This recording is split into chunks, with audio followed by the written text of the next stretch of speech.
Playground is a new music project supported by Creative Europe and initiated by 5 members of the European Jazz Network. The aim of Playground is to boost knowledge and awareness of the ways in which music can be used as a playful yet powerful tool with and for children and young people from disadvantaged backgrounds. There's 2 main components to Playground: a series of collaborative music workshops between artists, local organisations and schools. These will be taking place across the 5 associated members' locations in Belgium, in France, in Romania, Italy and Norway. In addition to these creative workshops, Playground will serve as a learning platform where international expertise will be gathered, shared and discussed, hosted in turn by each of the 5 members. So here we are on day 2 of the first conference hosted by Norway. If you were unable to join us yesterday, you can still see the 2 presentations available on YouTube for another 24 hours. And I would urge you to have a look. They're just 20 minutes each and were both very inspiring. The demographic landscape here in Norway is quite homogeneous in comparison to some other countries in Europe with relatively low levels of poverty. And perhaps that's why socially engaged practice is a relatively new concept here. A lot of the projects we have are delivered by music therapists, and thanks to the free education system in Norway, we also undertake a significant amount of academic research supporting such projects.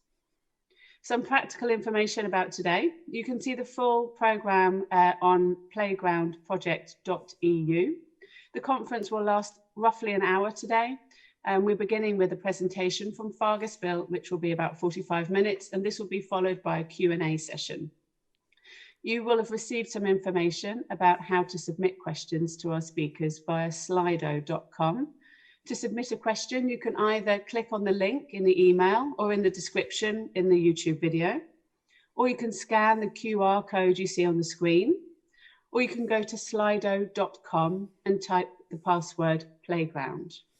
But now over to our speakers. Today we welcome Ole Hamre and Irene Kinunda from Fargespill, or in English, Kaleidoscope. Over to you. Thank you. I think I will start. Ladies first. All right. My name, as said, is Irene Kinunda Afriyie, and I work in Fargespill. But before I started working in Fargespill, I was just on stage. And Fargespill is an artistic organization. We work with children and young adults between the age of 7 to 25. And these young children and young adults and children, they have a background from all corners of the world. So there is a huge range of cultural and cross-cultural experiences. On our last performance, we had around 35 nationalities on one stage.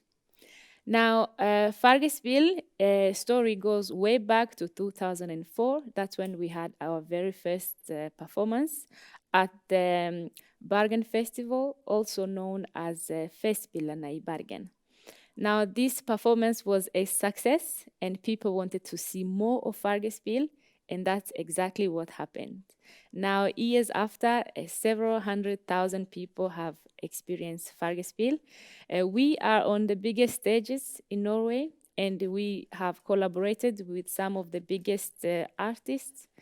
And Fargespill as a concept, it have grown now to all over the country, and it's getting attention internationally. Currently, we have over 20 independent Fargespill companies in Norway, in like over 20 companies, and they have a license and guidance from the head office here in Bergen. And we also have Fargespill, we also have it in Oslo, which is administrated under Bergen, so we have the same administration. On stage, we usually have like 100 kids, and none of them, you don't have to have any experience with singing on stage. The only thing we ask is if you are interested in being in Fargespill, we take you in. And all we do is to give trust we put all our faith in the kids that want to be in Fargespill, and we believe that through that faith they will have the confidence to deliver whatever they want to. And Fargespill have actually written a book. It's both in English and in Norwegian for those who like to read books. And we have produced 2 albums. Actually, one of them is nominated to the Norwegian Grammy. And so, but our main activity is stage performance, music, and dance. But the thing that makes Fargespill as successful as it is, it's the process behind, the process that lead to stage performance. Because Fargespill have a method and a philosophy, and this method have been recognized by the researcher at a Norwegian University College, 𝐕𝐻𝐿. And now the teachers can learn. You can take Fargespill method. It's a subject at the 𝐕𝐻𝐿, and this is for teachers who then get to learn how they can use Fargespill method in their subject, any subject. And Fargespill has as well developed a digital program called Fargeskiven. In English, I would say 𝐸𝐻𝐸𝐻𝐸𝐻 Cloud. And this is also a program that teachers can use anywhere, use the Fargespill method in their classes. And that is all I can say about Fargespill for now. And maybe a video can show a little bit more than my words.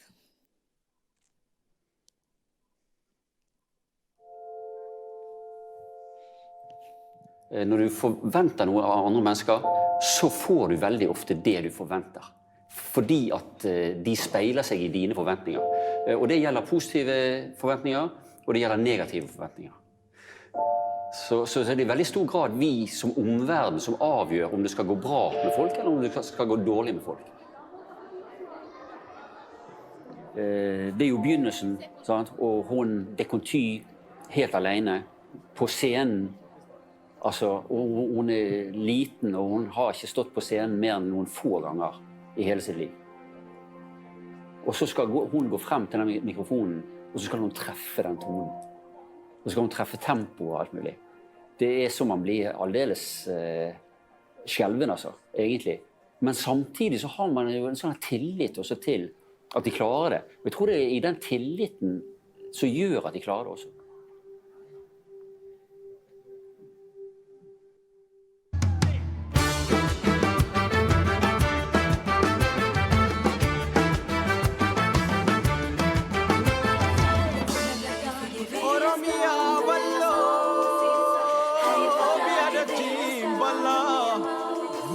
𝐸𝐵𝐞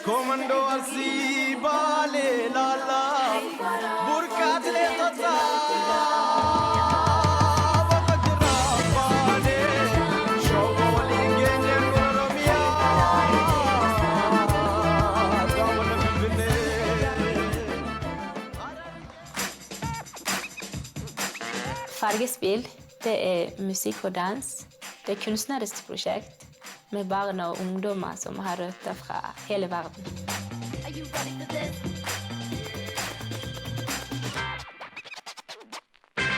Det som er fint med Fargespill er at her får du lov til å være sterk, i hvert fall, og du får mulighet til å gi, og de tar imot. Og vi gir jo det beste våre kulturer har å gi.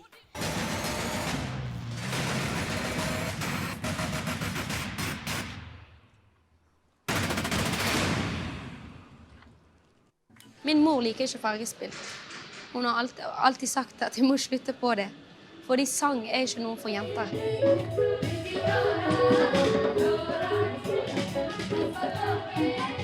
Jeg var på en forestilling, og da sang de somaliske sangene jeg var vant med. Helt fra jeg var liten.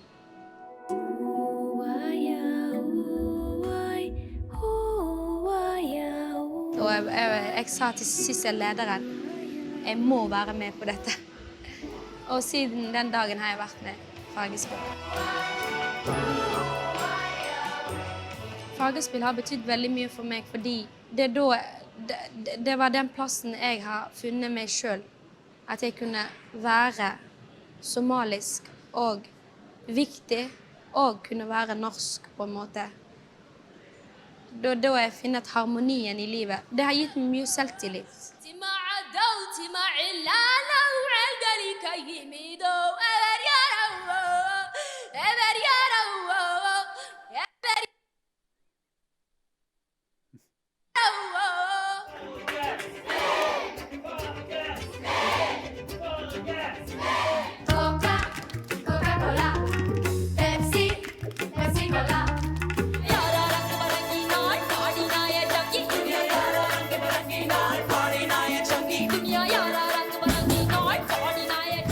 Fargespill handler egentlig ikke om musikk og dans. Dette handler om møte mellom mennesker. Og det er det jeg opplever har skjedd i løpet av de 12 årene vi har holdt på. At langsomt så har vi bygget en kultur for hvordan vi møter hverandre. Og den kulturen, den virker.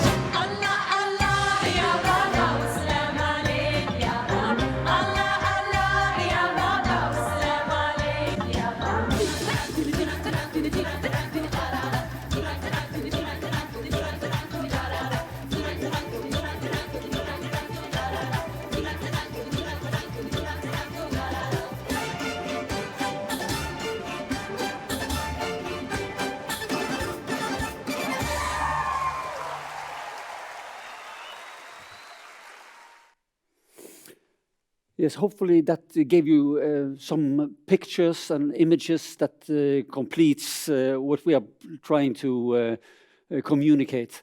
I would like to just tell about how it all started, because this was back in 2003, and I received a call from the Bergen International Art Festival. And they were arranging a concert with the best kids at public music school.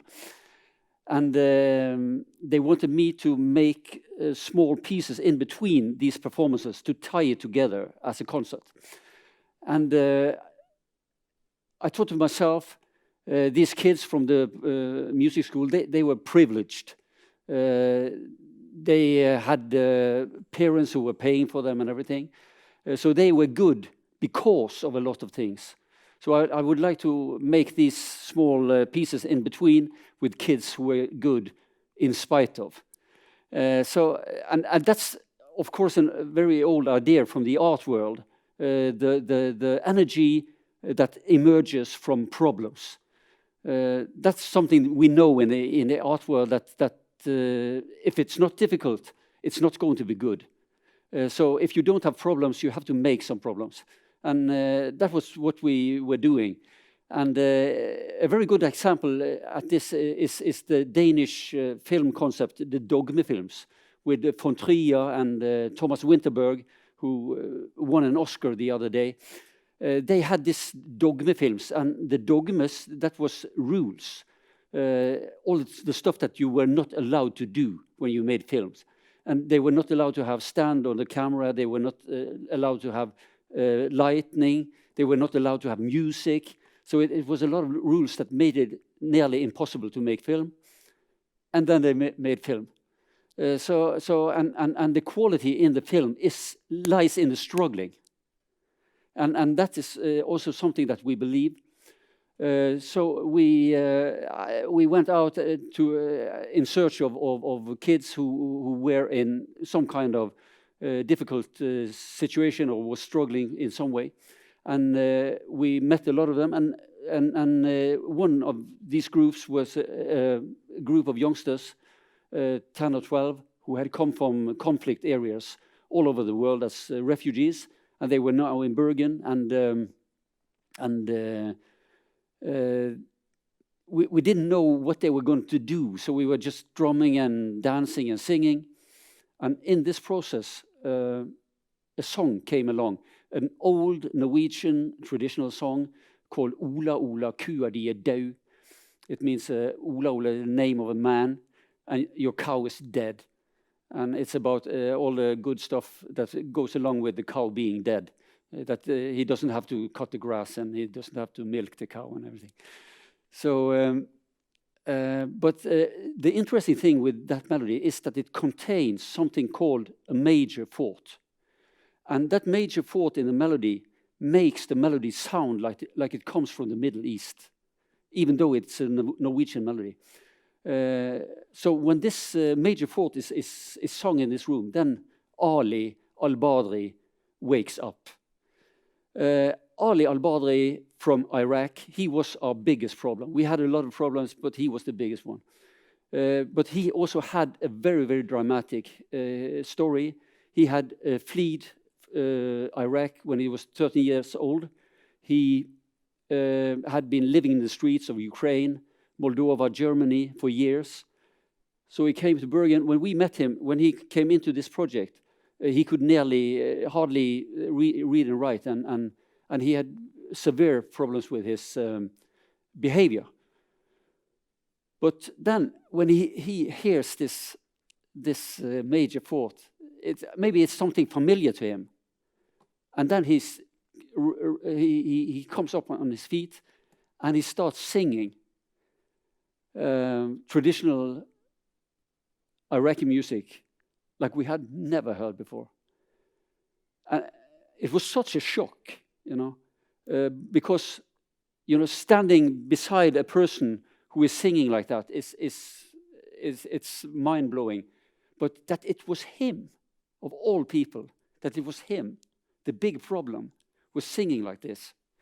So it was a musical revolution, and we could use it in performance. But the most important thing was the social revolution lying in this, because in this moment he went from being defined as our biggest problem to being defined as our biggest resource. And because of this, he changed totally as a person. And he became our biggest resource. And he changed entirely from being redefined by us. And that is something I've been thinking about a lot. So today, Ali, he has 3 kids, family and wife, and he works as a chief operator on an oil installation in the North Sea.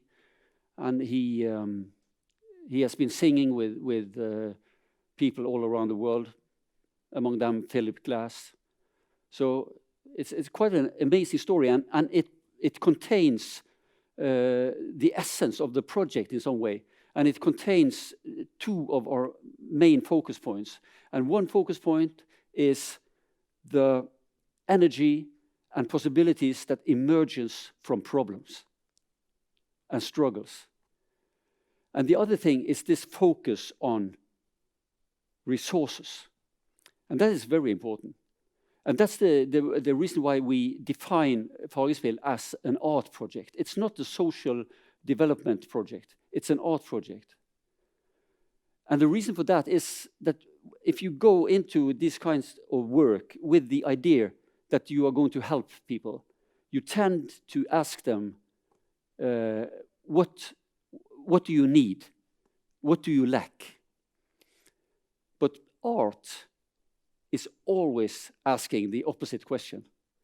Art is in its nature looking for resources. Art is always asking, what do you have? And that is also the question that we are asking all the participants in Fargespill. What do you have? What do you have? What do you have? What do you have? What do you have? And that is also what creates the power on stage. It's not the virtuosos like Ali. That's not the primary source of energy in the performances. Although we have a lot of virtuosos, but the primary source of energy in the performances is a lot of people feeling valuable. And that's why we don't have any auditions in Fargespill. It's because we believe that everyone can learn that everyone can learn that they are valuable. But it's very hard to learn that by yourself. So someone else has to tell you that you're valuable. And that's the core of this project, Fargespill. And that was what we were trying to communicate to Irene Kinunda when she came to Norway from Congo in 2007? 2006, yeah. And she stayed with us from then, and now she is working professionally as a leader in the project. So, Irene, maybe you can just tell a little bit about yourself. Yes, as Ulas mentioned, I am a Congolese by birth. I was born in a very nice, beautiful family in the Congo. I had a mom, traditional family, mom and dad and grandparents, a lot of uncles and aunties. I don't think I know all my family members. So my childhood was really, really good until the war came to my village, and the first person to die was actually my hero and my father. And this changed literally everything. And from when I was 6 years old till I was 16, I was moving in the neighboring countries. And in Congo, I was a refugee in Congo, my own country. And then when I was 16, that's when I came to Norway as a UN refugee. And I was used to feel sorry for myself in a way because, for example, in the refugee camp, I remember one day the women, they went to complain at the leader of the camp that we do not have enough food. We are eating once a day. And the man was trying to explain, like, maybe you should share that food. Like, you eat small in the morning and the other half in the evening. And the women, they are trying to explain, but then you will go hungry all the time because you eat in the morning, you are not full, and then you wait to eat in the evening, another small portion, you are still not full, so you go hungry all day. And the man said, but we are giving you food to survive. We are not giving you food to get full. And I remember thinking, that is true. And the food was really not enough. And the problem as a refugee, you could not go outside the refugee camp to work because you don't have work permit. It's not allowed. So you just have to be there. And I remember looking at I don't know if people have seen the logo of UNHCR of a refugee is a person with no arms and no legs. And when I see that logo everywhere in the refugee camp, I would see like, that's me. I am someone with no hands, no legs, no head. So when I was coming to Norway, I used to think I might have to learn how to use my hands and my head again because I have not used it. And when I came to Norway, ready to learn now to use my head and my hands, it was very interesting because people were still seeing me as a refugee. Again, the person with no hands. I was going to get help, and I noticed people were even surprised that I could read and write. And yeah, the smallest thing. So I didn't know how would I ever... it's a big difference being seen as a victim and being seen as a survivor. Because I noticed that people really see me as a victim. I came from a war, I had no parents, a new country, so it was more like, oh, stakash, like, poor me, eyes. I felt them on me all the time. Yes. But how do you feel now? Do you feel like you are regarded as a victim now? Not really, not at all. Because for me, the biggest thing that Fargespill have done for me is to give me the platform to tell my own story. Because then I could tell people like, all right, I know you grow up hearing maybe also from your parents, like, eat your food, think about the hungry kids in Africa. I know that there is a one-sided story about Africa, and it's always about the poverty and the catastrophe and stuff like that. But then now I can tell my own story. Then I can tell, for example, about how was life before the war? How is life after the war also? How did I survive? everything, and how can I look at the future? So the biggest thing that Fargespill then have done for me is to let me tell my own story. Yeah. So in some way, given you some kind of strength. Yes. Yeah, because I'm stronger through others. You know, you have to. I need someone, as you explained, someone to tell me like, you can do this. Yeah. So, but it's also fascinating because when you stayed in the refugee camp in Malawi, you brought something from that terrible situation that you were living and the conditions that you were living under. You brought something very valuable from that ended up as a performance for the Nobel Prize winner. Yes. Yeah. And the interesting thing is that I did not know that I have something valuable to anyone, because now if I can explain the story, when I was in this refugee camp, we were just really trying to survive, and then nothing was going on. And one day we had this refugee day. All the refugees would gather and they would dance and they would sing. Even though I love music, I did not participate because I felt like, no, we cannot dance and sing. We are trying to survive here. There's no time for singing and dancing. But now there were some women from Rwanda and Burundi who were singing this song, and I really liked the song because it was about peace, and I liked the song, but I couldn't say it that I liked the song because I looked at them as the enemies. As kids at that time, we knew that the neighboring countries have not helped to contribute peace to my home. And I have heard as a kid that the people that killed your father, for example, and your hero, they were Rwandese. So they were not my favorite people. And they are singing a song about peace. Yeah, I like it, but I couldn't sing it loud. But still, I did like the song. So what I did was I would sing the song to myself because I like that. I want peace for myself and others.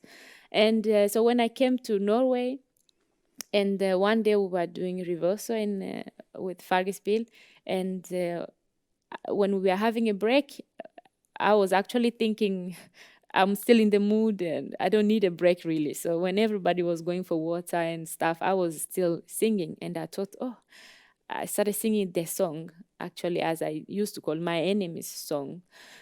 I'm singing to myself. And one of the artistic leader came and told me, Cecil was like, what are you singing? This is beautiful. I was like, no, it's not beautiful. Yes, please, do you want to share? And I really had to think about it. Do I really want to share this song with her? And I was like, yeah, it's only Cecil. So I sang the song to Cecil, which comes with a dance. And later she asked me if I want to teach the others. And I was really thinking, now I really have to think. Now everybody will see me singing in a language of the people that took everything from me. It can never be good.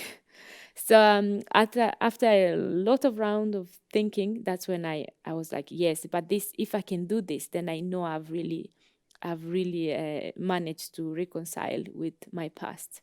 And that's exactly what I did, and sang the song. And after that, it was performed at the Nobel Peace Prize. And it was really magical for me, singing the song in that language and having so many nationalities around me singing with me, telling the most important story I have to tell. So it was magical. Yeah, it was magical, and it was also televised. So we can have a look at it maybe. It's Irene's song, and it's Benina Mahoro, and the title means. The song is about dancing for peace. Yeah. Yeah. So we can listen to that one, and also it's a couple of other stuff that's coming afterwards. But it's nice with some music. All right, Yeah. do it. Notre pays sera toujours uni, Équateur est toujours l'unité. Kivu, Shaba, Kasai, Bandaka, Kisangani, Kinshasa, qui forme Congo. Congo ae, Congo mobimba.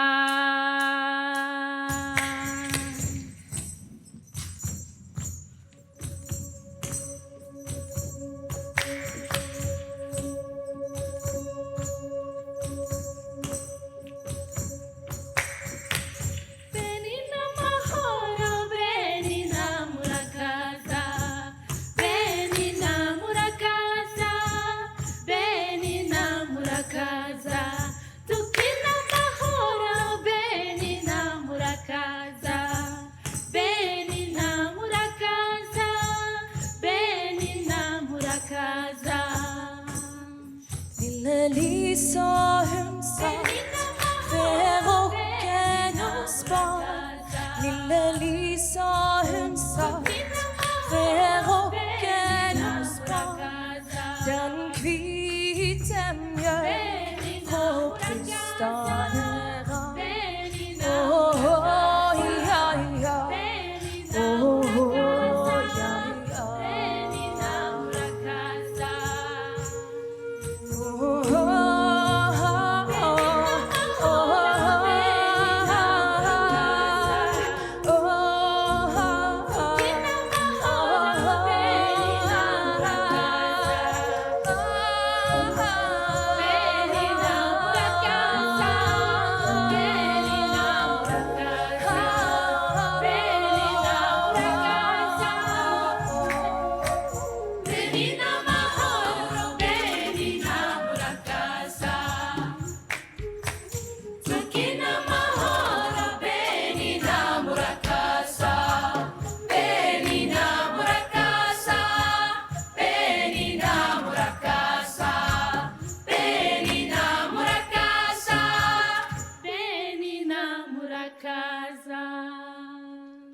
Jeg må sette søkelyset på de unge her i dette spillet. Fargespill hver dag.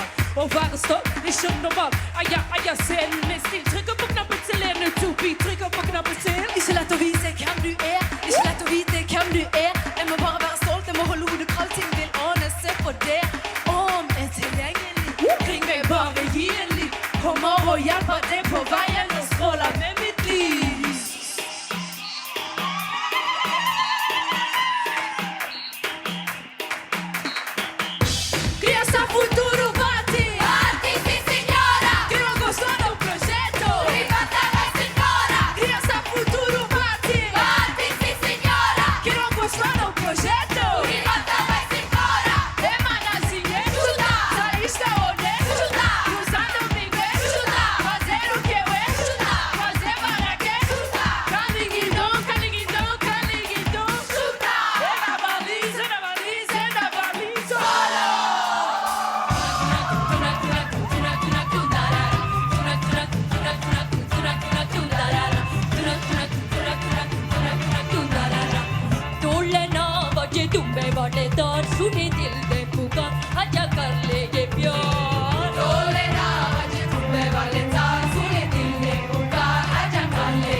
Yes. That was from the which year was that? It was 2018. And 80. Yeah. Yeah, I think so. Yeah. It's still very strong to watch, actually. Yeah. Yeah. It's strange to watch. And what I also, it's this fog coming out of the mouth. Yeah. Because it was like minus 10 degrees or something, and everybody was, freezing to death. Except me. And I remember Annika, who sings the soprano. Yeah. She had to have this big glove on the hand where she was holding the microphone. So that's because the microphone was so cold. Yeah. Yeah. So it was very cold. But I was very warm, and that's why I have a dress, because now I'm going to tell the most important story I have to tell, and I couldn't really feel myself that much. No. I was like, okay, I hope people understand the message. Yeah, but you were cooking, I was boiling inside. Yeah. And now even watching it, I still feel the chills. Yeah. It's great. It was a great experience, I think. Yeah. And all those, it was like 10,000 or 15,000 people there. Yeah. So it was a great experience. But it also maybe the viewers they heard that we connect different kinds of songs. So we put some Edvard Grieg into the Bollywood stuff, and we put this Norwegian traditional song into the Benina Mahoro. So that is what we do. We mix stuff, and it's an idea of this. It's the same as like in all times of human beings. You have had this exchange of gifts. So when you meet someone, you give them something, and it's the same thing. You give the best that you have to me, and I give the best that I have to you, and we make something from that none of us could made on our own. So it's kind of the same thing, and the great thing with the exchange of gifts isn't to receive, but it is to be allowed to give. Because when you're allowed to give, then you feel strong, and that I think is a precondition for good meetings, that you can feel strong and I can feel strong, and then we can create a more healthy relationship to each other and to ourselves. So that's the kind of picture, and maybe we can show how this is done. Yeah, live on stage. Because this was in Førde. We were making Fargespill in Førde, in a big Førde festival, and it was kids from Førde participating in Fargespill. Yeah. And I remember we found this song from Førde that was about the sheep. Yeah, I remember that. Yeah, can you sing it? Yeah. Kuringba kvareda du dilja på rumpa och säga ba, så får vi veta kvareda du Kuringba. Yeah. Beautiful melody, beautiful performance. Yeah, thank you. And then we asked the kids, is it any of you who has a song about a sheep? And like a song about sheep, that something that exists everywhere where sheep are existing. So, and then it was this little guy, Muasin. He was...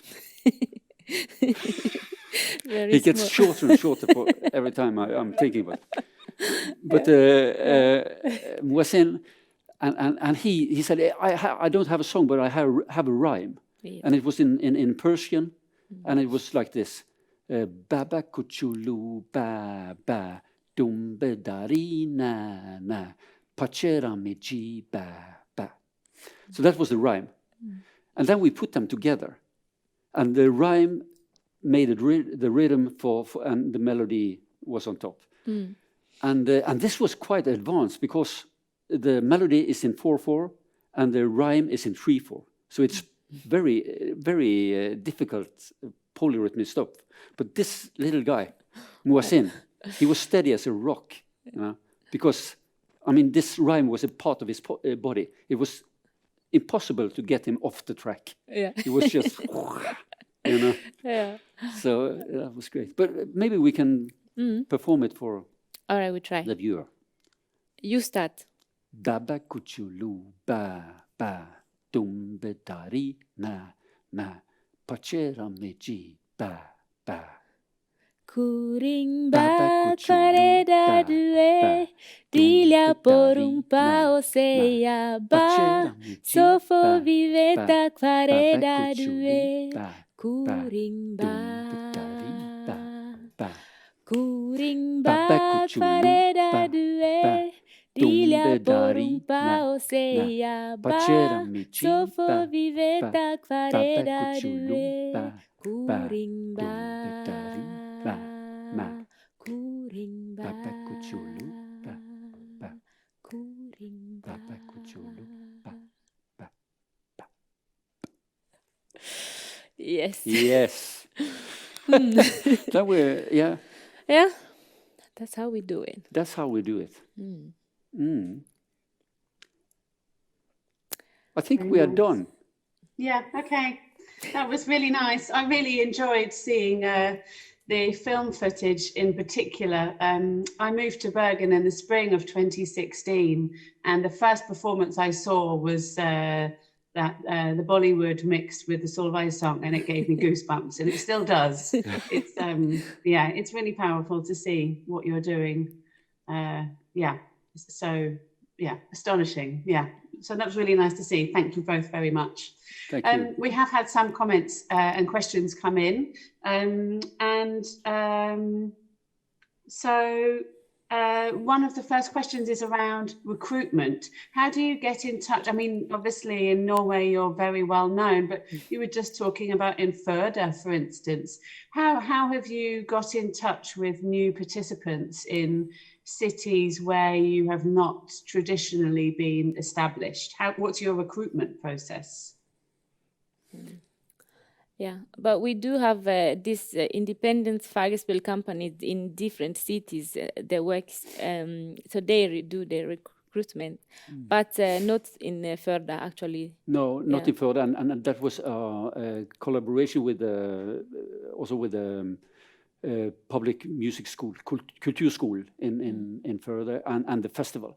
And Førde is a quite small place, so I mean people know each other, and so it was easy there. But like you said, we have like 25 or something companies around Norway, and they are organized in different ways, and it's different kinds of collaborations.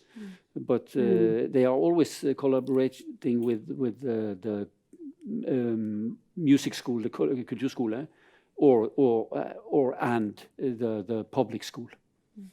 But here in Bergen, we are so well established that we do not go actively to recruit people to Fargespill, but we have a list, we call it interest list.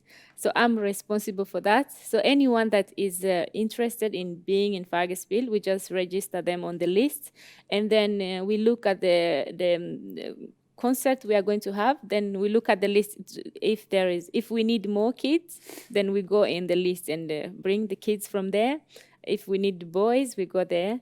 And then that's how we do it. We just bring anyone that is interested in being in Fargespill. Yeah. You have a maximum capacity. Yes. You already have 100 on stage. Yeah. Yeah, we are usually 100 on stage. Yeah, we have at first, and that's something that goes for most of the Fargespill companies around Norway. That in the beginning, it's hard to recruit, it's hard to get money, it's hard. Everything is hard. But if it's not difficult, it's not going to be good. We are saying that all the time. But when they have done it once, and they have got and the kids have this experience of what it's like, then they want to continue, and they tell their friends, and a lot of other kids and youngsters come along, and also the money comes along, because we emphasize that very strongly at the other companies, that it's very important to have politicians come to the concert. That's very important. And of course media, but politicians are very important. And when the politicians come to the concert, nearly every time they go back and they say, we have to give some money to these people. Absolutely. I think seeing things like this is so much more powerful than just talking about it, isn't it? And having people experience it, then of course you have it in their own words of how it's moved them. And that's in terms of participants recruiting other participants, but also the politicians talking to the funders or, yeah. Yeah. And do you have, I'm just thinking about, because you've been running a long time, and so you do have the benefit of having it easier than some in terms of recruitment.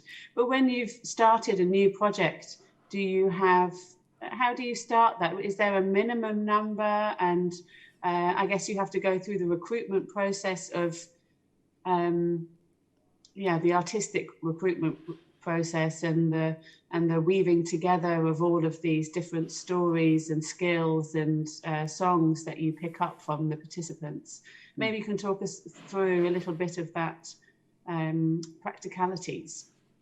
Yeah. We always have this introduction course. So we go to the different places where they are going to make a Fargespill, and it's a kind of education for all the people involved. And that's very important that it's all the people involved is on the inside of this idea that it's a lot of stuff that you have to communicate, like that the participants are the main thing always, that's it's their story and they have to own it. That's very important. So it shouldn't be like you, even though you're a famous director or something, it's not your story. It's the kids and youngsters' story. That's a very important thing, and you have to communicate that very strongly. So and different other stuff also that has to do with recruiting and other things. And then we have contact online, on Zoom all the time, and also you can maybe tell about like the nettside, the home site. Our website? Yeah. Website. Yeah, of course. We have a website, fargespill.no, and there we can share knowledge to each other. We even have, for example, song banks, where we write a lot of songs from us in Bergen, but also other Fargespill organizations. So we write all the songs there so people can, learn. So that when you are going to recruit as well, you might use a song, for example, if you're going to meet some Congolese and there is a Congolese song there, and you're going to share. So yeah, so we have that as well. We use it. Yeah, very nice. There was another question. I just want to have a quick look. What is the thought behind having a large number of people on stage at the same time? Is this just an artistic choice, or are there other considerations? Yeah. How did it come about that you have such a large number of participants on stage? Yeah, it doesn't look good in this COVID days, no, of course. But it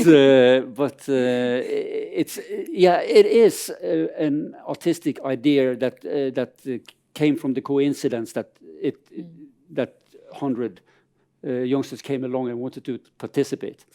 So I mean, it is a great thing when you have 100 people on the stage as one unit singing one song, and it's a great kind of communication of us all. It's us all, it's all kinds of people from all kinds of backgrounds, and together we make this. So but I mean, it's not the whole performance. It's not like that, So we go from these big numbers to very small numbers, because we have to have some dynamics in the show and so. So sometimes it's just one person, 2 person, 3 person. So it's like that. But of course it communicates something. Yeah. Yeah. But we try to limit as well. That's why we have the rule that you can be in Fargespill up to 25. Yeah. So that you make room for other people, because what started to happen in Bergen is that the participant did not stop coming. So they just stayed for years. Like me, I stayed so long that I got a job. So that's why we have to put the limit, so that when you are 25, you can give your space to new people. Yeah. And I have to say, my own work has benefited from many of the young people who've worked with Fargespill end up working as music workshop leaders and performers with the work that I do with �𝐸𝐵𝐞 𝐇𝐚𝐦𝐫𝐞. So it was nice to see Miss Tati on stage earlier, for instance. I've worked with her a lot. And I wanted to ask, how do you support the young people who are leaving Fargespill? Is there something that you do to help them to carve their own path and make their own way as professional musicians? Because I know many do go on to be professional musicians after they've been working with you. Yeah, we have, for example, �𝐴, which I'm also the project leader of. And this is a group of those who have been in Fargespill for a while, and they are reaching the age of 25 and they want to work with music. Then they work in 𝐴. It's their job to, when Fargespill sometimes is too big for an event, so then they can use us, the smaller group. So we have that, and we now this is before Corona. We had some program for leadership that I myself have been part of, where we participate and learn about being a leader and stuff like that. Those are the things I remember for now. Yeah. And also we have a studio where all the kids who wants to work with their own music, they can go to that studio and get help. And so we are trying to and also we write like a test.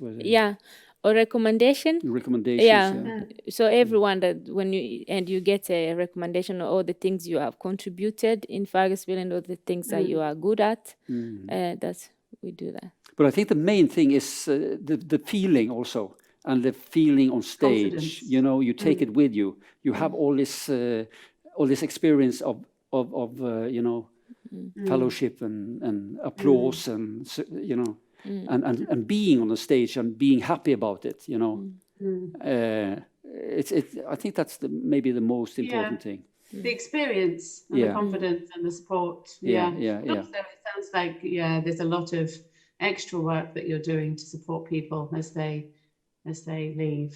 So 𝐷𝐸, I wondered, I mentioned in my introduction that a lot of work that happens in Norway is by music therapists, and I wonder what your background is. Since you started this in 2003, you're obviously a musician. How did you, what's your background? My background is as a musician mainly, and also as a composer and arranger. So I made a lot of different, composed a lot of different music also. But, you know, the thing is that for me, the motivation, the primary motivation is the artistic quality of this. And you know, and I'm so happy, you know, that people gain from it, like Irene, and I mean, I'm so happy about that. But my main focus is the artistic quality, because that's my craft, you know, and that's what I can bring along. And that was the big thing for me was when I was sitting there. You know, you have been searching for this thing that makes you get goosebumps and everything, and you have been searching for it all your life, you know, and you're trying to find it, and it's so hard to find, you know. It's so hard to make something that makes, you know, it's so hard. And then I'm sitting in this on the stage with these kids, and it's, you know, and I, you know, and it was like You found it. Yeah, I found it. Yeah, I finally I found it. So that's my background, Okay. and Yeah. hopefully my future also. Yes. Yeah, it's nice to hear, I think, because there's value in art projects that are inclusive and participatory, and there's also the value in music therapy, and they're very similar, but they're very different. So it's nice. Yesterday we had 2 music therapists, and it's nice to hear you talking about Fargespill as an art project, and how we can see how they are different, but they have a lot of things in common. There's a lot of things where they overlap. Yeah. I'm just going to check if we have any more questions. Oh yes, there was a young Somali girl, I think, in one of the first film that you showed, and she said that her mother wasn't keen on her being in Fargespill initially, and the person who's asked the question has asked how you deal with that. Is that something that comes up regularly, where the parents are a bit unsure of their children joining, and do you need to convince them, or do they come around by themselves? How do you work with families? Yeah, we talk to them, because they have to know what the kids are going to do. And one thing that really changed was to, for example, visit their family and explain to them what you are working on and why. It's as simple as that. Okay. Talking to them. Yeah. Yeah. Okay. Yeah. So, and usually it always works. They never say no after this kind of communication. Then. No. Yeah. Okay. So yeah, you've been lucky. There haven't been any strongly opposed, and perhaps once they see how much their child is benefiting from being included in the projects, they realize it's a good thing, and it's but good for them. I also think it's part of a bigger issue that is about so some of the parents, especially, they are afraid of the new. They are afraid of the new culture. They are afraid of this new world. They want to protect their kids from this, and this is Fargespill. So this is what they want to protect their kids from. And I think in some cases it's very difficult to do something with the parents, but it's like a lot of the participants in Fargespill has had this struggle, and they have gone through it, and they have come out on the other side, being strong individuals and saying, this is me, you have to accept me. So it's quite complicated. It is.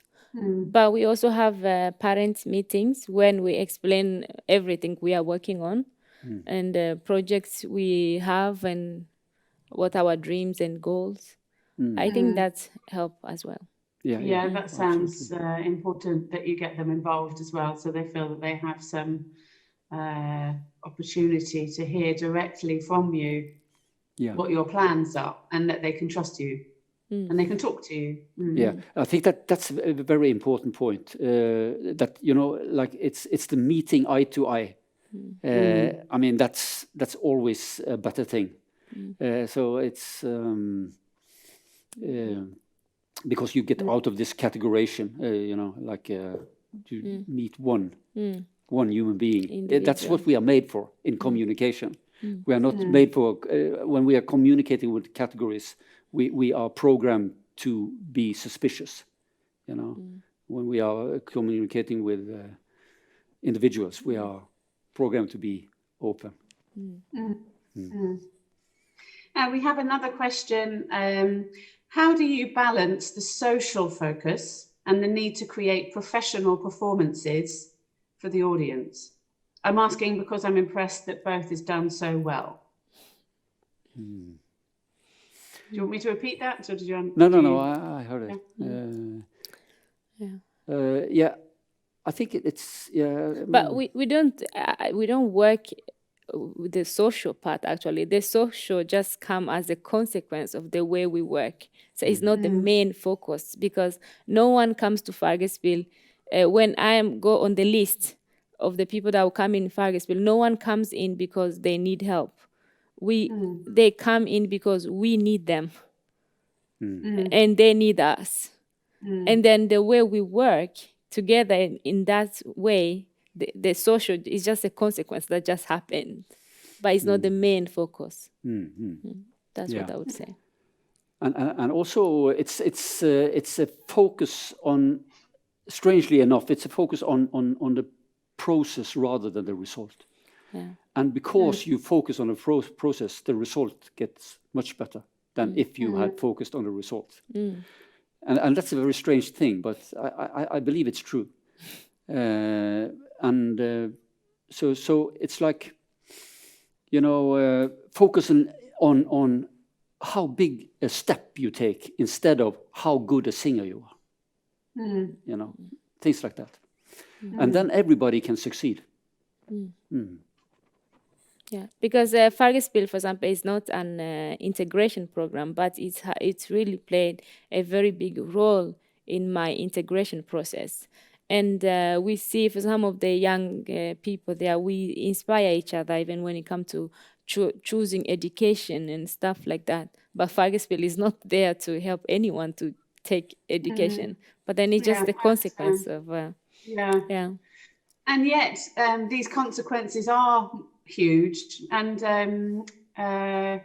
I imagine you are probably evaluating or writing reports, and although I understand that's not your primary focus, and your primary focus is on the production and creating art together. How do you approach the evaluation side of it? Evaluation side? The evaluation. Yeah. Yeah. What kind of evaluation are you thinking about? I suppose I'm thinking about this obviously having a positive impact on the children who are participating. And I imagine from a funding point of view, that's one of the things that funders are particularly keen on. And I'm just thinking with Playground, we will be looking at evaluation and the methods and the impacts that projects are having on children. And I know that's not your primary function, but how do you go about collecting evidence? I imagine that you need to do that anyway. Do you? Yeah. We haven't done it, but a lot of other people has done it. So it's a lot of people who has written master degrees about Fargespill. It's I don't know how many doctorate. What is that in English? PhD. Yeah. So it's at least 2 of them, and that they have. You know, it's a thick book. You know, about the working methods and everything, and that has been very helpful because they have also come with criticism of things that we are doing, and that has been very helpful. So because we want to become better all the time. So. Yes. Yeah. But. Yeah. We have a lot of scientific research on the project, and I think maybe that has helped us also. It's good to keep evolving and to have unbiased views coming in to look at it from another angle, I suppose. Yeah. And as I said, the criticism is the most important thing for us, because you know, in like the first 10 or 10 years or so, we didn't get any criticism. You know, everybody just loved it. You know, and that's a dangerous situation. But through this scientific work and also in other channels, we have gotten criticism, and that has been very important for us. I think that's it for the questions. Is there anything that you would like to add before we close? Irene? Actually, I just feel I'm looking forward to the things we're working on now. I can't wait to show it to the world. Yeah. Yeah. Yeah, me too. Yeah. Yeah, we are very happy and privileged in working with all these kids and youngsters, and it's something that I think of every day. It's the privilege of working with young people. It's just such a great experience. So I'm happy. It really comes across how much you both enjoy it. It's yeah. Okay, but thanks for having us. Thank you. Yeah. And it's an honor and a pleasure to be with you. Thank you. And if people want to find out more about Fargespill, it's fargespill.no, would that be right? That will be right. And it's a lot of stuff on the YouTube and everything. Yes. Yeah. Okay. Yeah. But thank you both very much for talking to us today about what you do and how you do it. And it's very nice to see the footage and to have some live examples of your songs and how they're woven together. So thank you very much. And thank you to everyone who's joined and contributed to the conference both today and yesterday. We hope you found it informative. Reminder, you can find out more information about the Playground project, including the next 4 conferences once they are set, at playgroundproject.eu. And thanks again to Creative Europe for their support in this project. That's it from us. So we look forward to hopefully meeting up in person soon. Thank you. Goodbye.